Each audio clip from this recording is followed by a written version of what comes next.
Hello mga kabs, ako nga pala ay gagawa ako ng dalhin naman doon sa kabilang bahay. Ayan nga pala ay parang cheese bread siya na parang tinatawag na halia ata dito yan. At yan nga pala ako ay nagawa na ako ng aking dough dyan para naman ako ay hindi na maghahabol. Medyo matagal-tagal pa naman, mahaba-habang oras pa to.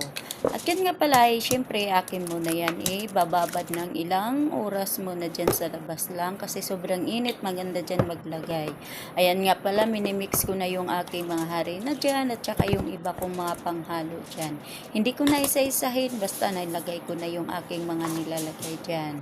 At yan nga pala, pagkatapos dyan, imimixer ko muna siya kasi medyo madahan-dahan lang tayo paggawa dyan kasi hindi naman minamadali yan. At yan nga pala, pagkatapos ko yan i-mixer, yan ay babalutin ko muna siya ng plastic para ilagay ko na siya sa labas.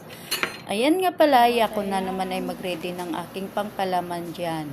Ayan nga pala, hiwa-hiwain ko lang siya ng maliit-liit lang para naman ay akin na yan panghanda dyan at pagkatapos nung aking ginagawang dough, ma-ready na lahat. At yan nga pala, syempre natapos na yung aking pagpapaalsan yan at yan nga pala ay ginagawa ko na.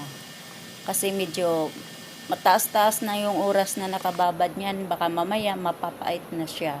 Ayan nga pala, nilagay ko na sa bayret. At pagkatapos nga pala lagyan ng cheese niyan, ayan na naman ang ginagawa ko. Nilagyan ko lang siya ng egg dyan sa ibabaw. At meron din yan nilalagay na hindi ko alam kung ano ang tawag dyan. Basta nilagay ko lang yan. Hindi naman nakakalason yata yan.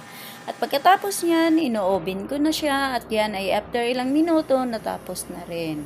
At yan nga pala, palamigin ko lang kaunti. At yan ay lagyan ko siya ng parang shera or asukal na pinatunaw lang siya sa tubig.